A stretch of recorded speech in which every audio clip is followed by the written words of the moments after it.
தமிழராட்சி பார்த்துருக்க எல்லாருக்குமே வணக்கம். இப்போ வந்து இடும்பவனம் கார்த்திக் வந்து ஒரு செய்தி ஒன்று போட்டிருக்காரு. அதாவது ஆகஸ்ட் 28 அந்த செய்தியை போட்டிருக்காரு. அது என்ன அப்படின்னு பார்த்தீங்கன்னா வந்து செந்தில்வேல் அவர்கள் தொடர்ந்து நாம் தமிழர் கட்சியை வந்து தமிழ் கேள்வி செந்தில்வேல் வந்து ரொம்பவே வந்து விமர்சனம் பண்ணிட்டு வந்துட்டுருக்காரு.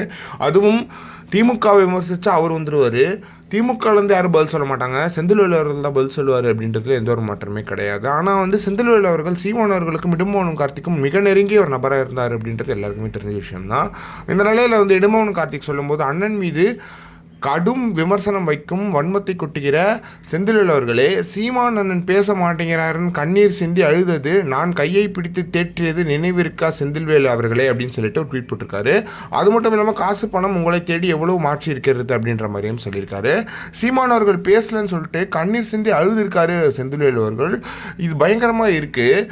இடுமோனம் கார்த்தி கையை பிடித்து அழுதுருக்காரு, உடனே வந்து அவர் கையை பிடித்து தேத்திருக்காரு அப்படின்றது ஒன்று இருக்குது. சீமானவர்கள் எதுக்காக பேசாமல் போனார் செந்தில்வேல் அவர்கள் கிட்ட அப்படின்றது தெரியல. இதுக்கான பின்னணி செய்திகள் நமக்கு எதுவுமே தெரியல. பட் இப்படி ஒருத்தராக இருந்து நீங்கள் எப்படி இப்படி ஒருத்தராக மாறினீங்க அப்படின்றது ஒன்று இருக்குது இல்லையா? அது வந்து ரொம்ப ஆச்சரியமாக இருக்குது. சீமானவர்கள் கூட இருக்கீங்க, சீமானவர்கள் பேசலான்னு அழுகலாக செஞ்சுருக்கீங்க. ஆனால் இப்போ வந்து திமுகவுக்கு வந்து அடியொடியாக வேலை செஞ்சுட்ருக்கீங்களா, அது எப்படின்றது தெரியல. நீங்கள் வந்து ஒரு விஷயம் சொல்கிறீங்க, சீமானவர்கள் விமர்சிக்கிறேன், சீமானவர்கள் வந்து மோசம் அப்படின்னு சொல்கிறீங்க, அப்புறம் அழுதிங்க அப்படின்னு கேட்டால் அதுக்கு பதிலே கிடையாது செந்தில்வேல் அவர்கள் கிட்ட. ஆனால் செந்தில்வேல் அவர்கள் இப்படியுமா இருந்திருக்காரு, இப்படியுமா சிலர் இருக்காங்க அப்படின்ற மாதிரி நமக்கு தோணுது.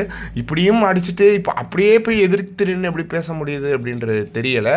இந்த மாதிரியான விஷயங்கள்லாம் ரொம்ப ஆச்சரியமாக இருக்குது அப்படின்றதுல எந்த ஒரு மாற்றமே கிடையாது. இதை பற்றி நீங்கள் என்ன நினைக்கிறீங்க அப்படின்றது மறக்காம கமெண்ட் பாக்ஸில் சொல்லுங்கள்.